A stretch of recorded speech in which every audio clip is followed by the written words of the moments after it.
नमस्कार दोस्तों। मैं कपिल मित्तल आज आप लोगों के लिए लाया हूँ देश विदेश के महत्वपूर्ण न्यूज़पेपरों से जो भी महत्वपूर्ण आर्टिकल्स हैं आपके एग्ज़ाम ओरिएंटेड, उन सब का विश्लेषण लेके आया हूँ, जिसमें आज हम ये 13 टॉपिक्स पे चर्चा करेंगे। और जो भी हमारे चैनल पे नए हैं वो लोग प्लीज़ हमारे चैनल को सब्सक्राइब कीजिए और हमारे वीडियोस को लाइक कीजिए और ज़्यादा से ज़्यादा शेयर कीजिए, जिससे इन वीडियोस का जो बेनिफिट है वो अन्य लोगों तक भी पहुंच सके। चलिए दोस्तों आगे बढ़ते हैं। तो पहला आर्टिकल है इंडियन एक्सप्रेस न्यूज़पेपर से, ये है ब्लू लंदन प्लेग के विषय में। और यह जो है द्वितीय विश्व युद्ध के जासूस नूर इनायत खान, ये भारतीय मूल की पहली महिला हैं जिन्हें विशिष्ट ब्लू लंदन प्लेग द्वारा सम्मानित किया गया है। और जबकि खान जो हैं ये एक ब्लू प्लेग से सम्मानित होने वाली भारतीय मूल की पहली महिला हैं, और इसे जो है इनसे पहले भारत के 3 महत्वपूर्ण लोगों को और दिया गया है, जिनमें महात्मा गांधी हैं, राजा राम मोहन राय हैं, B.R. अम्बेडकर हैं, तो इनको भी ये दिया गया है। और यह सम्मान जो है ये अंग्रेजी विरासत के गौरव का प्रतीक है और पट्टिका है, जिसे यहाँ पर इनके जो भी घर होते हैं या इनके कोई भी इनके स्थान होते हैं तो वहाँ पर इनके लगाया जाता है। तो ऐतिहासिक रूप से महत्वपूर्ण स्थानों पर स्मारक पट्टिका रखने का विचार पहली बार 1863 में दिया गया था, और यह महत्वपूर्ण लोगों और संगठनों को सम्मानित करने का इसका मोटिव था। और वर्तमान में ब्लू प्लेग योजना चैरिटी संगठन, तो ये एक संगठन है जो इसको करता है इंग्लिश हेरिटेज का, और ये जो है इंग्लैंड में ऐतिहासिक स्थलों और इमारतों की देखभाल करता है। नूर इनायत खान के विषय में बात करें तो ये वर्ल्ड वॉर 2 में ब्रिटिश स्पाई थी और जिनकी डेजिग्नेशन थी स्पेशल ऑपरेशंस एग्जीक्यूटिव की, और ये पहली महिला वायरलेस ऑपरेटर थी जिनको जो है यूके ऑक्यूपाइड फ्रांस, मतलब जब ब्रिटेन ने फ्रांस पर कब्जा कर लिया था वर्ल्ड वॉर के दौरान, तो वहाँ पर इनकी पोस्टिंग की गई थी, जिससे वहाँ की इंटरनल इंफॉर्मेशन जो है वो और ज़्यादा अच्छे से मिल सके। लेकिन बाद में इनको पकड़ लिया गया वहाँ पे, और पकड़ने के बाद वहाँ पे कंसंट्रेशन कैंप में डालकर इनको मार दिया गया।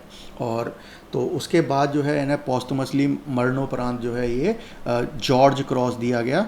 जॉर्ज क्रॉस आपके लिए बहुत इंपॉर्टेंट है, क्योंकि जॉर्ज क्रॉस जो है ये यूनाइटेड किंगडम का ये क्या है, हाईएस्ट सिविलियन डेकोरेशन। जैसे हमारे भारत में भारत रत्न होता है, ऐसे ही वहाँ पे ब्रिटेन में जो है ये जॉर्ज क्रॉस होता है, सर्वोच्च सम्मान। चलिए दोस्तों आगे अगले आर्टिकल पे पहुंचते हैं। ये यूनाइटेड नेशंस की वेबसाइट से लिया गया है, और ये है हमारे international day against the nuclear test, और जो कि हमारा 29 अगस्त को मनाया जाता है। जो भी हमारे परमाणु परीक्षण होते हैं तो उनके खिलाफ एक अभियान है, और उस अभियान को जो है प्रमोट करने के लिए अंतर्राष्ट्रीय दिवस मनाया जाता है। आप लोगों को याद रहे कि परमाणु परीक्षण हुए थे, और उसके बाद में पहला परमाणु बम जो है वो द्वितीय विश्व युद्ध के दौरान जापान पर गिराया गया था, और बहुत ही ज़्यादा उसके नुकसान हुए थे। तो 2 दिसंबर 2009 को संयुक्त राष्ट्र महासभा के 64वें सत्र ने 29 अगस्त को परमाणु परीक्षण के खिलाफ ये इस संकल्प को स्वीकार किया था, और इसको जो है अंतर्राष्ट्रीय दिवस घोषित किया था। ठीक है, तो यहाँ पर 2010 में जो है परमाणु परीक्षण के खिलाफ अंतर्राष्ट्रीय दिवस के उद्घाटन समारोह को चिन्हित किया गया, और ये यहाँ से स्टार्ट होता है 2010 से।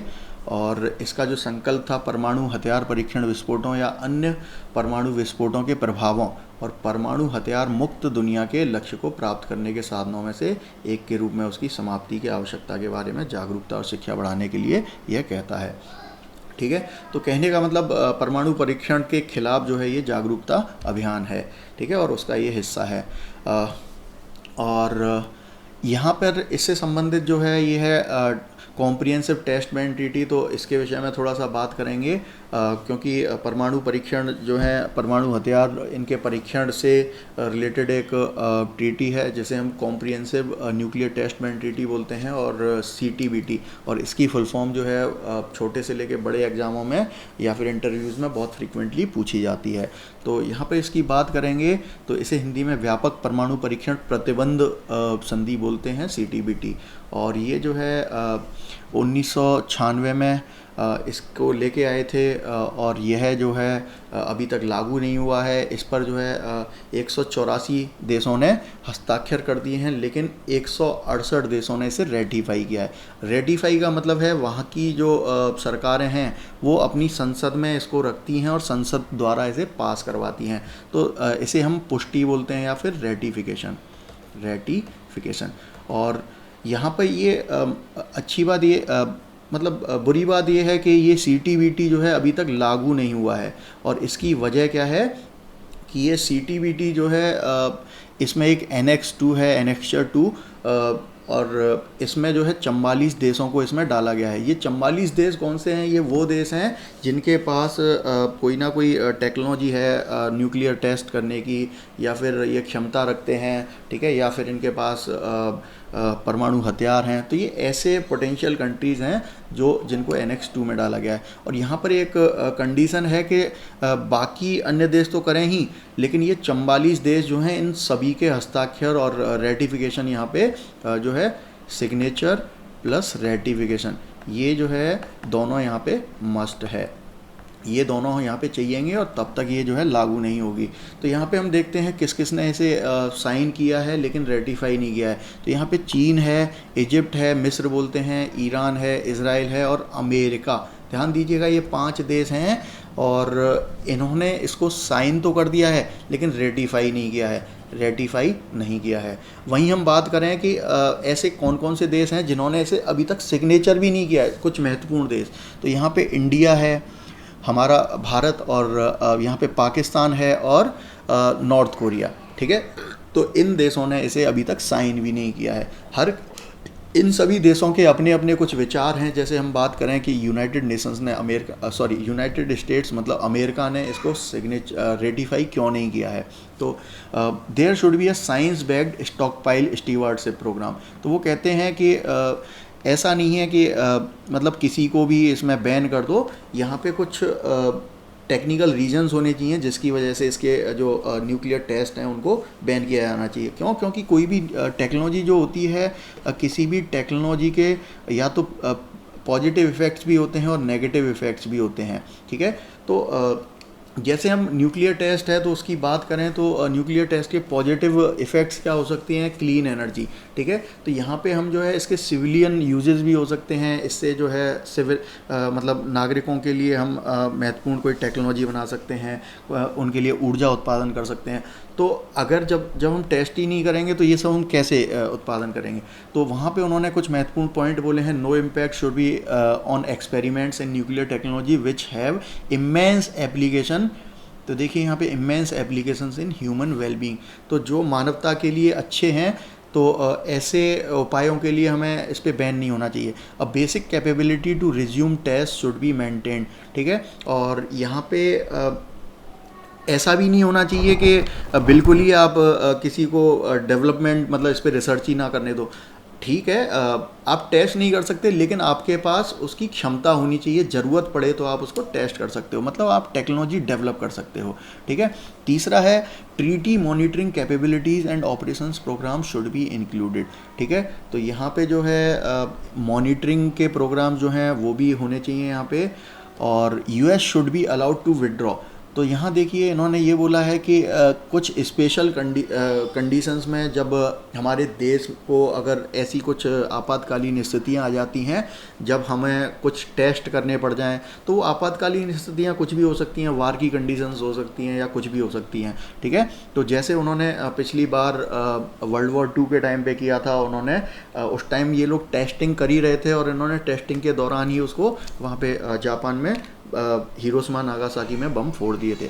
तो यहाँ पे वही कंडीशन रखी है कि ऐसा नहीं है कि इसमें एक बार साइन करने के बाद हम इससे विड्रॉ नहीं कर पाएँ, तो वो भी ऑप्शन रहना चाहिए। So far the treaty has not seen the light of the day because of the it's dubious doubtful regime, ठीक है। तो यहाँ पे अभी इसमें बहुत सारी चीज़ें अभी क्लियर नहीं है, इस वजह से भी इस पर कुछ साइंस नहीं हुए। चलिए यहाँ पे हम बात करते हैं भारत के पर्सपेक्टिव में CTBT भारत के पर्सपेक्टिव में। तो यहाँ पे देखेंगे प्रधानमंत्री जवाहरलाल नेहरू ने 1954 में पेज्ड for the stand still agreement, और यहाँ पे उन्होंने एक स्टैंड स्टिल एग्रीमेंट की बात की थी on nuclear testing at the time when the two powerful blocs were detonating nuclear weapons. तो यहाँ इन्होंने बोला था कि जो 1954 में उस समय पे दो धुरे थे पूरे विश्व में, एक था अमेरिका और दूसरा था सोवियत रूस।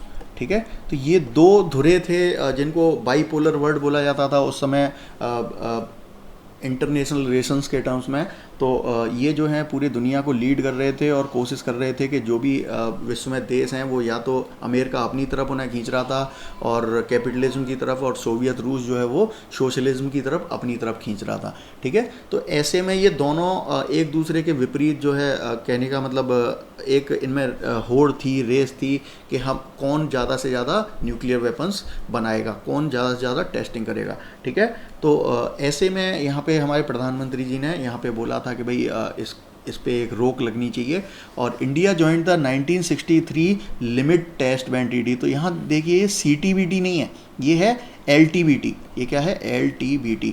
और इंडिया ने जो है इसी के चलते जो है 1963 में LTBT को साइन कर दिया था। ठीक है, under the leadership of Nehru ji. ठीक है, लेकिन क्या है यहाँ LTBT जो है, ठीक है साइन तो हो गई, लेकिन क्या है इसमें बहुत ज़्यादा ऐसे कोई प्रतिबंध नहीं थे और ये उतनी इफ़ेक्टिव नहीं थी कि इन टेस्ट को ये रोक सके। तो इसी वजह से क्या हुआ, बाद में जो है CTBT को लाया गया, और यहाँ पे देखेंगे यहाँ पे ये कॉम्प्रिहेंसिव वर्ड है और यहाँ पे जो है ये लिमिटेड वर्ड है। ठीक है, तो कॉम्प्रिहेंसिव मतलब ये एक बहुत बड़े लेवल पे बैन लगाती है। ठीक है ना, और इसका जो दायरा है वो बहुत बड़ा है इस ट्रीटी का।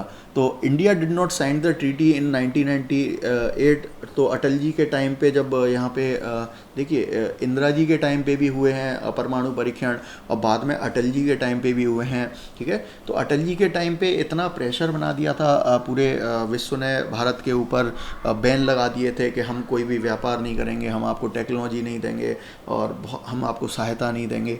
तो फिर भी हमारे जो सरकार है वो नहीं डिगी और बोले कि ये हमारी अस्मिता से संबंधित है और हमारी सुरक्षा से संबंधित है और ये हम करके रहेंगे। ठीक है, और भारत जो है इसमें डिगा नहीं। तो आगे बात करते हैं कि भारत का कहना क्या है इसको साइन ना करने के पीछे।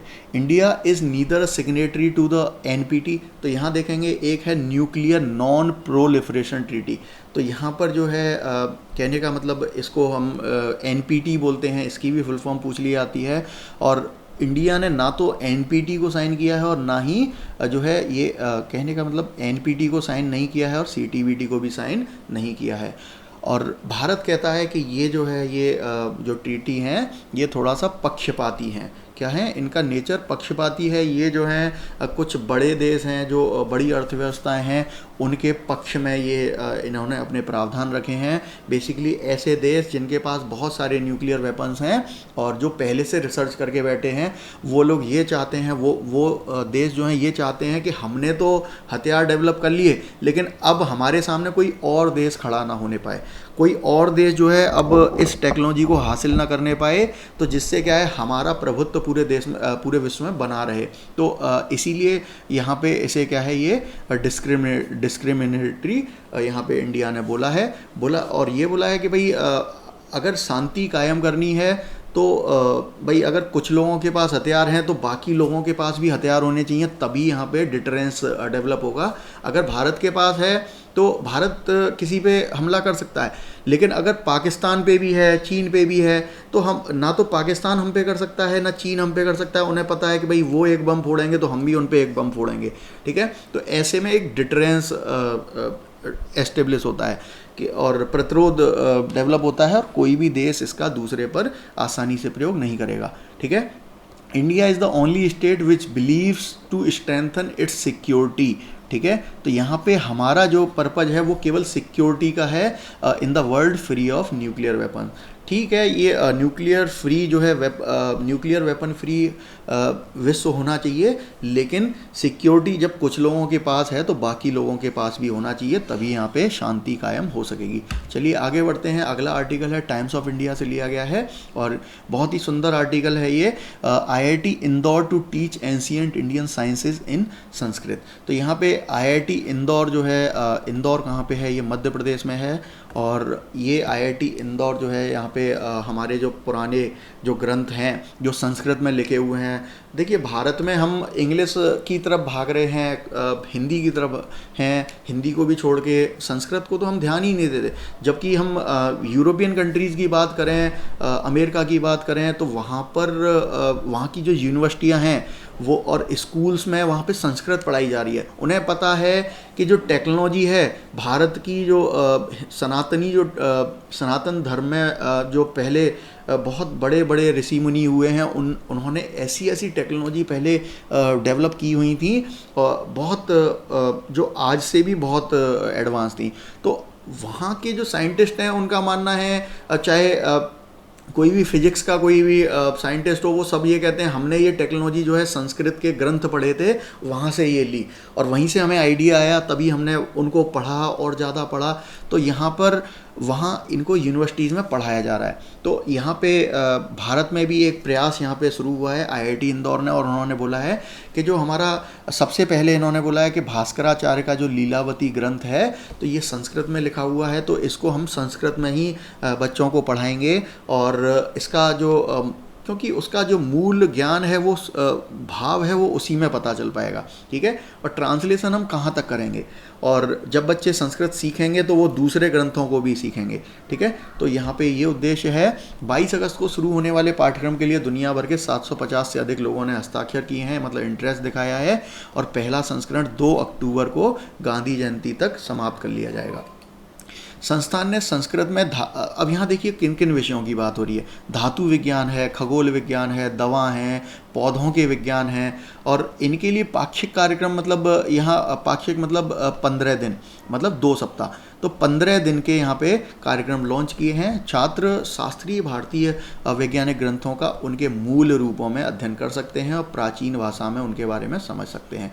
तो चलिए आगे देखते हैं। तो अधिकांश पारंपरिक इंडिक वैज्ञानिक स्थायी जल संसाधन प्रबंधन, कृषि है, गणित है, धातु विज्ञान, खगोल विज्ञान, चिकित्सा, पादप विज्ञान, आर्थिक और राजनीतिक ग्रंथों में संस्कृत में हैं, ठीक है। और क्योंकि संस्कृत में उस समय पे जो स्कॉलर्स थे उन्होंने बहुत ही गहन अध्ययन और बहुत ही डाइवर्सिफाइड परिकल्पना में यहाँ ग्रंथ लिखे हैं, तो इनको संरक्षित भी करना है। अगला आर्टिकल जो है ये DD न्यूज़ से लिया गया है और ये है छावनी कोविड, और ये मिनिस्ट्री ऑफ डिफेंस जो है तो उसका एक कार्यक्रम है और उनकी एक योजना है, और इसको जो है योद्धा संरक्षण योजना भी बोल सकते हैं, ठीक है। छावनी कोविड, तो ये जो है इसे लॉन्च किया है हमारे डिफेंस मिनिस्टर माननीय राजनाथ सिंह जी ने, और इस योजना के तहत यहाँ पे 10,000 करीब जो एम्प्लॉय हैं जो डिफेंस के, उनका जो है ये लाइफ इंश्योरेंस कॉरपोरेशन के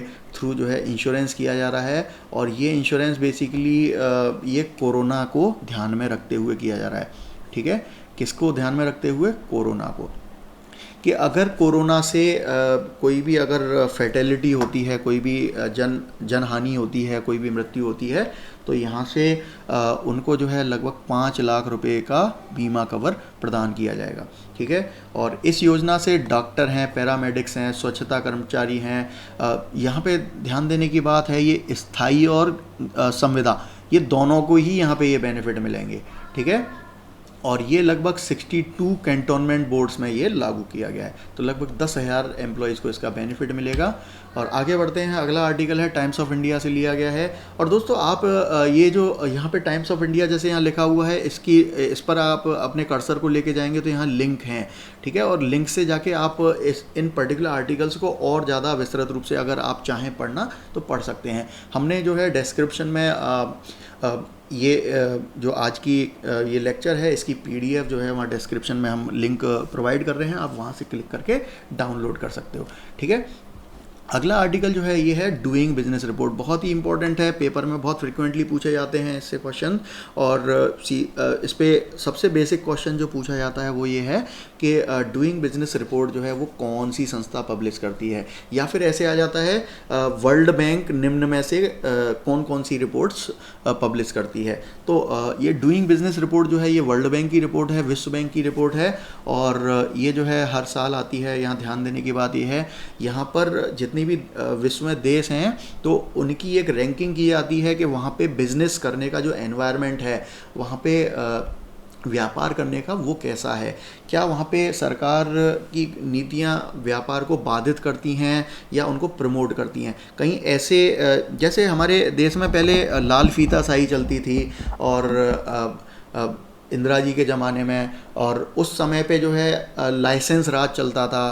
तो हर किसी को अगर कोई साइकिल बनाना चाह रहा है तो उसे लाइसेंस लेना पड़ता था। अगर आप कोई साइकिल भी खरीदना चाहते हो लाइसेंस लेना पड़ता था, हर चीज़ के लिए लाइसेंस चलता था। मतलब बिजनेस करने में के लिए आपको अलग से लाइसेंस लेने पड़ते थे, और समस्या लाइसेंस लेने की नहीं थी, समस्या ये थी कि लाइसेंस मिलते नहीं थे। लाइसेंस जो हैं केवल गिने चुने लोगों को जो सरकार में समीप होते थे सरकार के, केवल उन्हीं लोगों को मिलते थे। तो ऐसा एनवायरनमेंट तो नहीं है। तो यहाँ पे टॉपिक पे आते हैं। तो यहाँ पे अभी क्या है कि वर्ष 2018 की जो रिपोर्ट है, 2020 के जो अभी सर्वे आना था, 2020 की डूइंग बिजनेस रिपोर्ट आनी थी, उसको फ़िलहाल जो है स्थगित कर दिया है, उसको अभी प्रकाशन से रोक दिया है। और विश्व बैंक ने इसके पीछे कारण ये बताया है कि भाई हमने जो 2018 की जो रिपोर्ट दी थी, तो ये रिपोर्ट में कुछ डेटा जो है हमसे गड़बड़ हो गया है। जो हमने डेटा कलेक्ट किया था तो उस डेटा में गड़बड़, ऐसा नहीं है कि वो गड़बड़ हो ही गया है, हमें ऐसा लगता है कि वो डेटा जो है उसका ऑथेंटिक नहीं है, कहीं हमें उसके प्रमाणन को एक बार और चेक करना है। अगर उसमें कुछ अनियमितताएं पाई जाती हैं तो वो हम जो है 2020 में अपडेट करके हम देंगे। तो उन्होंने फ़िलहाल इसको रोक दिया है। तो यहाँ पर देखिए, यहाँ पे नीति आयोग के सीईओ जो हैं हमारे, वो हैं अमिताभ कांत जी। उनका क्या कहना है, India's business climate has been continuously improved, not for the World Bank's index sake but to make India easy and simple. ठीक है, इनका कहना है कि भारत का जो बिज़नेस क्लाइमेट है वो धीरे धीरे डेवलप हो रहा है, और ये माननीय प्रधानमंत्री मोदी जी का कार्यकाल जब से स्टार्ट हुआ है 2014 से, तो तब से लगातार हमने ग्रोथ की है। यहाँ देखिए जो हमने कितनी ग्रोथ की है। 2014 में जब एनडीए की सरकार आई थी तो उस समय 190 देशों में हमारा भारत का जो है 142वां स्थान था।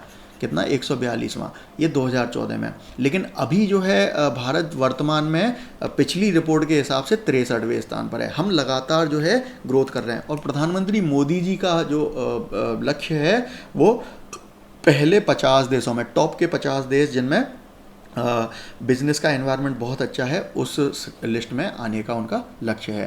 तो यहाँ पे आगे देखते हैं, all of us in the government will continue to work tirelessly to ensure efficient and effective norms for MSME business startups entrepreneurs and make India one of the easiest countries to invest and create wealth in. ठीक है, और ये कह रहे हैं कि business से related जितने भी कोई छोटी कंपनी है, बड़ी कंपनी है, नए स्टार्टअप्स आ रहे हैं, या फिर कोई एंटरप्रेनर जो कोई बिज़नेस खड़ा करना चाहते हैं, जिनके पास आइडिया हैं, तो हम सभी को जो है एक अच्छा लॉन्च पैड हम दे रहे हैं, अच्छा एनवायरनमेंट प्रोवाइड कर रहे हैं। वहीं देखिए कांग्रेस लीडर हैं श्री जयराम रमेश जी, तो इन्होंने देखिए किस तरीके से जो वर्ल्ड बैंक की जो कथन है उसको तोड़ मरोड़ के इन्होंने कैसे पेश किया है, जिससे जनता में जो है क्या है असंतोष डेवलप हो। Mister Modi was busy drum beating India's improvement in world bank indices. ये शो करना चाह रहे हैं कि मोदी जी ने ही गलत किया है। देखिए वहाँ पे कहीं भी वर्ल्ड बैंक ने ये नहीं बोला है कि मोदी जी ने कुछ गलत किया है या भारत ने कुछ डेटा गलत दिया है, लेकिन ये अभी हम देखेंगे गलत डेटा किस किस ने दिया है। लेकिन पहले इनका कथन देख लेते हैं कि ये उसको क्या शो कर रहे हैं कि भारत ने गलत डेटा दे दिया है और भारत जो है इसको गलत तरीके से पेश कर रहा है। Now the bank has paused further publication of these rankings due to the irregularities in data and metrology. यहाँ सेंटेंस सही है ये वाला, लेकिन यहाँ पे ये शो कर रहे हैं कि एक तरीके से कि इंडिया ने कुछ गलत दिया है। तो यहाँ देखेंगे यह जो stating that the integrity and impartiality of its data and analysis is Paramount, the world bank announced a raft of measures and review of its process. तो यहाँ पे पहले ये देख लें कि विश्व बैंक ने क्या बोला है। उन्होंने ये बोला है कि हमारा जो डेटा है और उसकी विश्लेषण जो जिस तरीके से हम प्रोसेस करते हैं, हम उन मेथड्स को भी थोड़ा चेंज करें। ज़रूरी नहीं है हमारा डेटा ही गलत है, हम अपनी मेथडोलॉजी को भी थोड़ा सा चेंज कर रहे हैं, वर्तमान समय के हिसाब से चेंज कर रहे हैं, और जिससे हमारा जो डेटा है, जो प्रोसेस होके जो इन्फॉर्मेशन आने वाली है, वो एकदम निष्पक्ष हो और उस पर कोई प्रश्न चिन्ह ना लगा सके। तो यहाँ पे इन्होंने क्लियरली बोला है कि विश्व बैंक के अनुसार सबसे अधिक प्रभावित देश जो हैं ये अजरबैजान है, चीन है, सऊदी अरब और संयुक्त अरब अमीरात। कहने का मतलब इन 4 देशों का जो डेटा है, इसको केवल यहाँ पे कुछ गड़बड़ियाँ हो सकती हैं, तो हम केवल इनके डेटा को एनालाइज कर रहे हैं। यहाँ पे भारत का कहीं भी नाम नहीं है, इसका मतलब भारत का कोई संबंध ही नहीं है इससे। लेकिन यहाँ पे ठीक है, चलिए आगे बढ़ते हैं। तो अगला आर्टिकल है लाइव मिंट मैगजीन से लिया गया है, और ये बिजनेस की अच्छी बिजनेस फील्ड की अच्छी मैगजीन है। तो यहाँ पे दिनेश खार, तो दिनेश खार जो हैं, इनको बैंक बोर्ड ब्यूरो द्वारा स्टेट बैंक ऑफ इंडिया, भारतीय स्टेट बैंक का अगला चेयरमैन नियुक्त किया जा रहा है। ठीक है, इनके नाम की अनुशंसा की गई है। ठीक है, अब अनुशंसा की जा रही है तो यही चुने भी जाएंगे। क्यों? क्योंकि जो अभी हम देखेंगे यहाँ पे बैंक बोर्ड ब्यूरो है। बैंक बोर्ड ब्यूरो का जो काम होता है वो ये होता है कि कोई भी हमारे जो पब्लिक सेक्टर बैंक्स हैं, तो पब्लिक सेक्टर बैंक्स की जो भी निदेशक हैं, डायरेक्टर्स हैं, या फिर वहाँ पे नॉन एग्जीक्यूटिव क्या है, चेयरमैन, तो उन सब की जो है नियुक्ति का कार्य जो है बैंक बोर्ड ब्यूरो का है। ठीक है दोस्तों, और ये बैंक बोर्ड ब्यूरो जो है ये 2016 में इसकी स्थापना हुई थी, और ये जो है हमने अभी बात की कि निदेशकों और सार्वजनिक क्षेत्र के बैंकों के गैर कार्यकारी अध्यक्ष मतलब चेयरमैनों को ये नियुक्ति की नामों की सिफारिश करता है, और इसको इसी काम के लिए बनाया गया था। वर्तमान में जो SBI के अध्यक्ष हैं वो हैं रजनीश कुमार, और ये जो है 7 अक्टूबर को ये क्या हो रहे हैं, रिटायर हो रहे हैं। इनका कार्यकाल की जो अवधि होती है वो SBI चेयरमैन की वो 3 साल की होती है।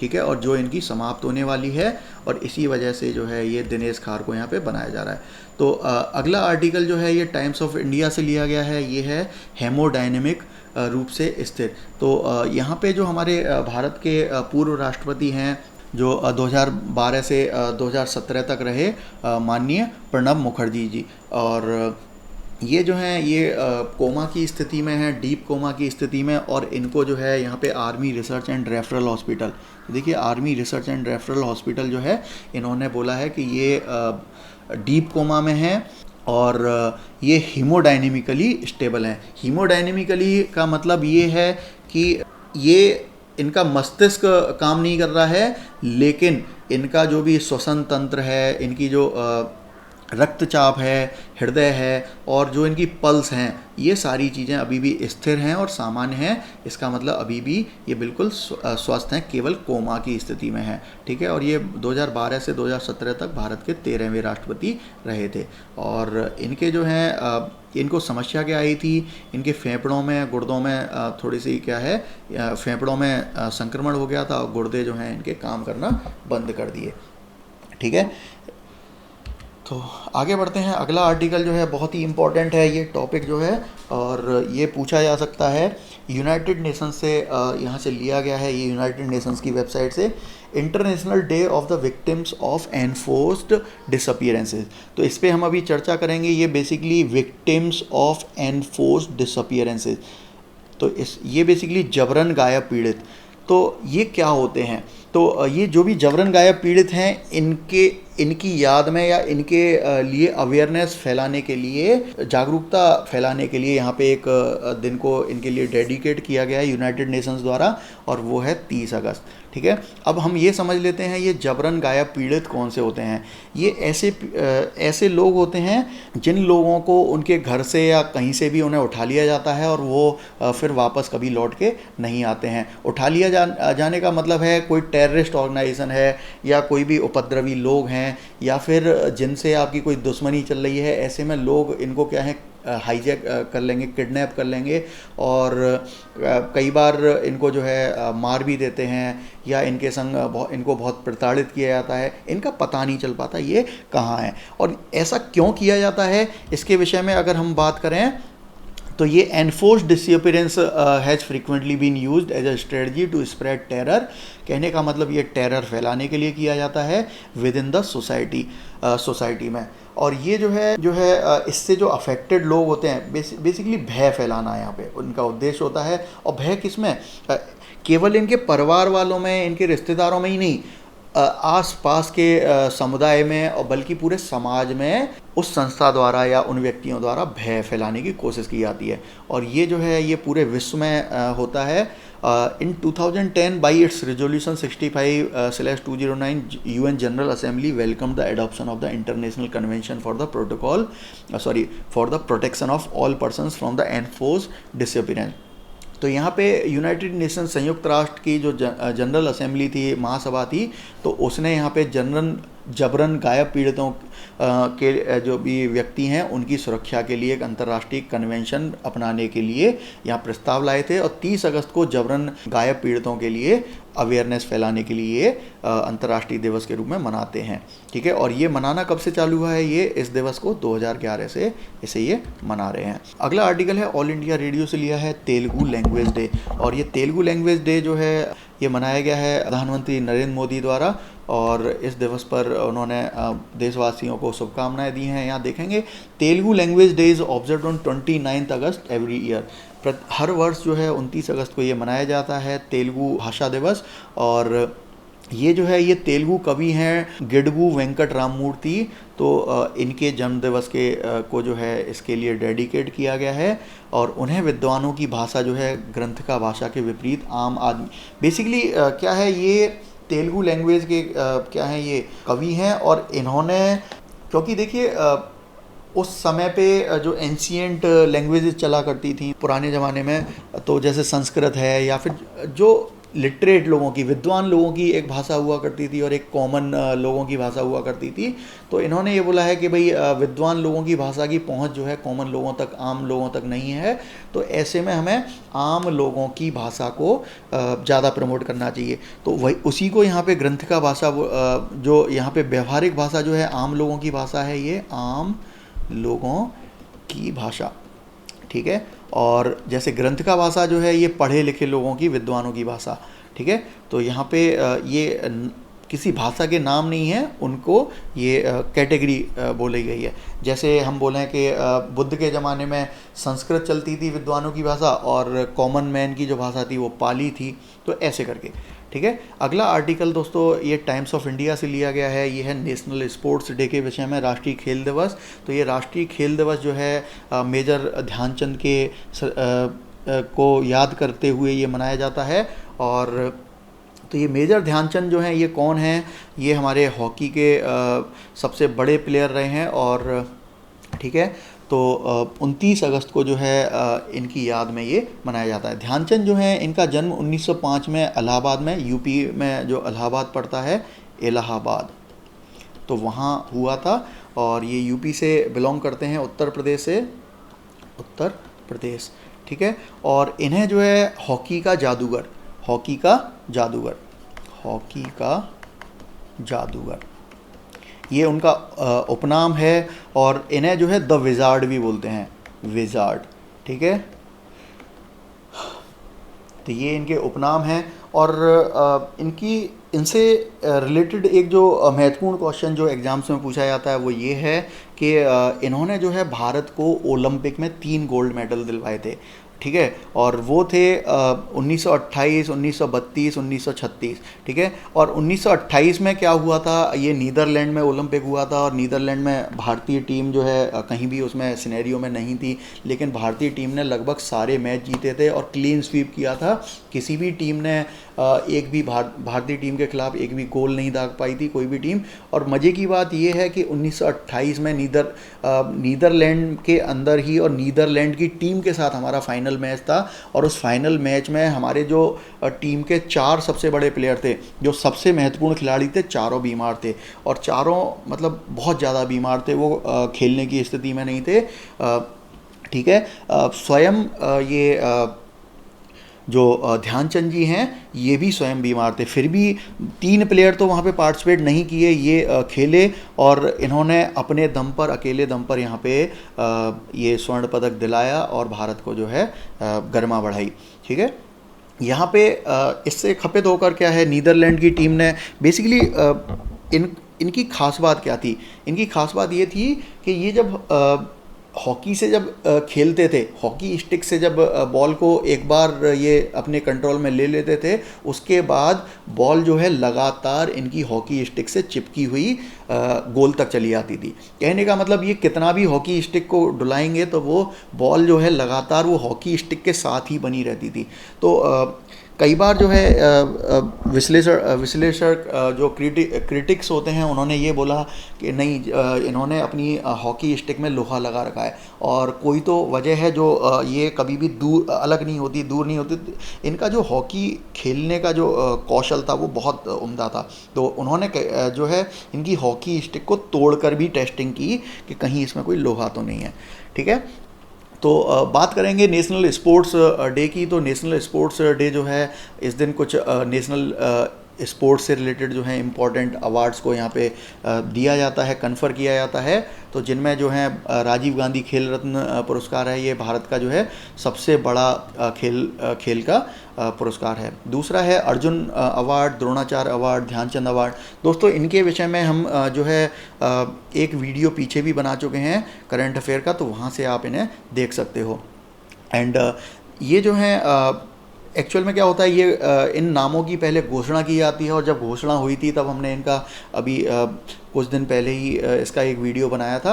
और नेशनल स्पोर्ट्स डे जो होता है उस दिन ये कन्फर किए जाते हैं, मतलब खिलाड़ियों को दिए जाते हैं। और इस साल तो वैसे भी कोरोना चल रहा है, तो इस वजह से फिजिकली ये खिलाड़ियों को नहीं दिए गए हैं और ये वर्चुअली ये कॉन्फ्रेंस आयोजित करके खिलाड़ियों को वर्चुअली इंटरनेट के माध्यम से ही उनको दिया गया है। ठीक है। और ये जो सेरेमनी है ये हर साल होती है और राष्ट्रपति द्वारा जो है राष्ट्रपति भवन में ये दिए जाते हैं नेशनल स्पोर्ट्स डे को। ठीक है। दोस्तों अगर आप लोगों को हमारे ये वीडियो अच्छा लगा हो तो प्लीज़ सब्सक्राइब कीजिए और इसको लाइक कीजिए वीडियोस को, और ज़्यादा से ज़्यादा शेयर कीजिए, इसके बेनिफिट जो हैं बहुत सारे लोगों तक पहुंच सकें। और बने रहिए हमारे चैनल कंपटीशन टाइम्स पे, और ऐसे ही बहुत सारे हम उम्दा आपको वीडियोस लाते रहेंगे। और हम जो है एक क्विक रैपिड सेशन जो है करंट अफेयर की क्विज सेशन जो है, जिसमें हम 20 बहुत ही महत्वपूर्ण क्वेश्चंस को हम डिस्कस करते हैं, वो भी हम डालते हैं। और आप डिस्क्रिप्शन में या फिर प्लेलिस्ट में हमारे देख लीजिएगा और उनको आप एक बार देखिए और पसंद कीजिए। चलिए मिलते हैं कल अगले वीडियो के साथ। नमस्कार।